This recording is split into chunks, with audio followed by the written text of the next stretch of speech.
تو یہ تو ہمیں پتہ ہے۔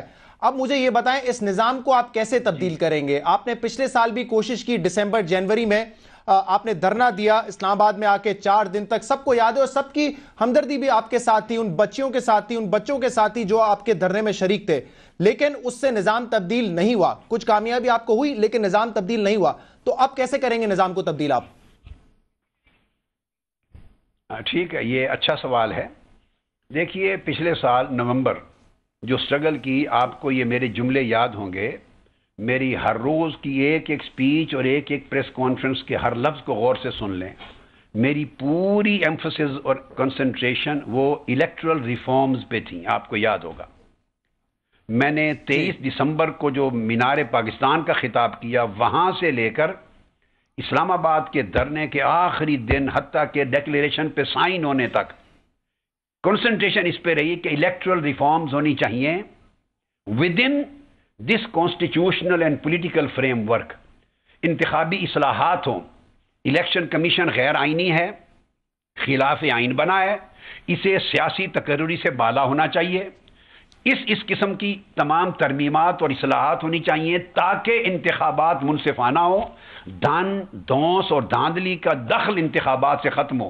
اس پوری ایفرٹ کا لب لباب یہ تھا نتیجتاً۔ اور پھر آپ کو پتہ ہے کہ ملک کی کسی بھی ایک سیاسی یا مذہبی جماعت نے ساتھ نہیں دیا۔ وہ جماعتیں جو ملک میں منصفانہ انتخابات کا تقاضا کرتی ہیں، وہ منصفانہ انتخابات اور انتخابی اصلاحات کے میرے مطالبے کے اگینسٹ مخالف اینڈ پر کھڑی تھی۔ وہ مذہبی جماعتیں جن کی عمر نیک سیرت و کردار پر مشتمل اراکین کی تلاش کے شور مچانے پر گزری ہے، وہ آرٹیکل 62 اور 63 کے بد کردار لوگ اور ٹیکس چور اور قرض خور لوگ ممبر منتخب نہ ہو سکیں، میرے اس مطالبے کے خلاف دوسری طرف کھڑے تھے۔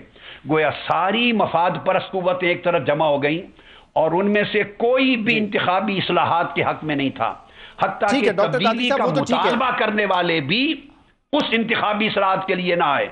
اس لیے وہ صورتحال تو یہ میرا تھی۔ سوال آپ سے یہ تھا، ہم انتخابی اصلاحات کا مطالبہ لے کے نہیں آئیں گے۔ میں آپ کے سوال کو جواب دے رہا ہوں۔ اب کیسے ہوگا؟ اب انتخابی اصلاحات کے مطالبے کے لیے نہیں آئیں گے، اب پورے کے پورے کرپٹ نظام کے خاتمے کے لیے آئیں گے، اس پورے کرپٹ مافیا کے خاتمے کے لیے آئیں گے، ملک کی ٹاپ سے باٹم تک پوری پولیٹیکل کلچر کی تبدیلی کے لیے آئیں گے۔ اب اصلاحات کی بات نہیں ہوگی، اب انقلاب کی بات ہوگی۔ مگر ایک بات مشترک ہوگی کہ وہ اصلاحی جد و جہد اور دھرنا بھی پرامن تھا، انقلاب بھی پرامن ہوگا، خون نہیں بہے گا، پتا نہیں ٹوٹے گا، گملہ نہیں ٹوٹے گا، اسلحہ لے کر کوئی نہیں آئے گا، دہشت گردی کوئی نہیں آئے گی۔